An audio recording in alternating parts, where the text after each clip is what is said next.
சிசுபாலன் மற்றும் கிருஷ்ணர் சம்பந்தப்பட்ட சம்பவம் பண்டைய இந்திய இதிகாசமான மகாபாரதத்தின் குறிப்பிடத்தக்க அத்தியாயமாகும். இங்கே ஒரு விரிவான விளக்கம். சிசுபாலன் என்பவர் சேதியின் அரசன் மற்றும் கிருஷ்ணரின் உறவினர் ஆவார். கிருஷ்ணரிடம் நீண்ட காலமாக இருந்த பகை மற்றும் தனிப்பட்ட விரோதம் காரணமாக சிசுபாலன் அவர் மீது ஆழ்ந்த வெறுப்பையும் பொறாமையையும் வளர்த்துக் கொண்டார். சிசுபாலனின் உறவினரான இளவரசி ருக்மிணிக்கும் கிருஷ்ணனுக்கும் நடந்த திருமணம் உட்பட பல்வேறு நிகழ்வுகளில் கிருஷ்ணனின் பங்கு காரணமாக இந்த விரோதம் உருவானது. ராஜசூய யக்ஞம்.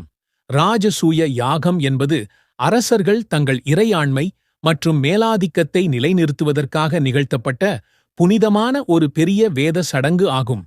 பாண்டவ சகோதரர்களில் மூத்தவரான யுதிஷ்டிரர் ஹஸ்தினாபுரத்தில் தனது ஆட்சியை நிறுவிய பிறகு இந்த சடங்கு செய்ய முடிவு செய்தார்.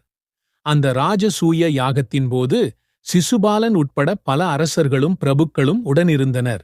விழாவின் ஒரு பகுதியாக புரவலன் மன்னன் யுதிஷ்டிரனை பாராட்டி காவுரவிக்க பல்வேறு முக்கியஸ்தர்கள் அழைக்கப்பட்டனர்.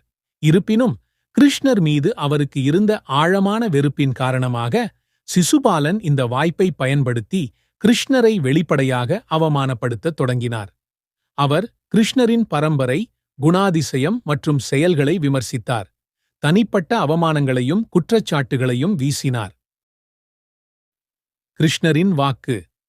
சம்பவத்திற்கு முன் கிருஷ்ணர் மற்றும் சிசுபாலனுக்கு இடையே கடந்த கால கர்ம தொடர்பு காரணமாக குறிப்பிட்ட எண்ணிக்கையிலான முறை, பாரம்பரியமாக 100 அவமானங்கள் என்று நம்பப்படுகிறது, அவற்றை மன்னிப்பதாக வாக்கு கொடுத்திருந்தார்.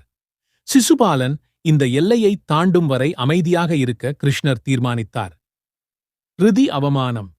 கிருஷ்ணர் மற்றும் விழாவில் கலந்து கொண்ட மற்றவர்களின் எச்சரிக்கைகள் இருந்தபோதிலும் சிசுபாலன் கிருஷ்ணருக்கு எதிராக அவரை அவமானப்படுத்துவதை தொடர்ந்தார். அவர் கிருஷ்ணரின் தெய்வீக நிலையை கேலி செய்தார் மற்றும் யாகத்தில் கௌரவிக்கப்படுவதற்கான உரிமையை அவர் கேள்வி எழுப்பினார். சிசுபாலன் மன்னிப்பின் வாசலை தாண்டியதும் கிருஷ்ணர் செயல்பட முடிவு செய்தார். அவர் தனது தெய்வீக ஆயுதமான சுதர்சன சக்கரத்தை, சுழலும் வட்டு போன்ற ஆயுதம், அதனை பயன்படுத்தினார். இது நீதி மற்றும் தெய்வீக நீதியின் சக்தியை குறிக்கிறது. சக்கரம் வேகமாக சிசுபாலனை நோக்கி பறந்து வந்து தலையை துண்டித்து அவனது வாழ்க்கையை உடனடியாக முடித்தது.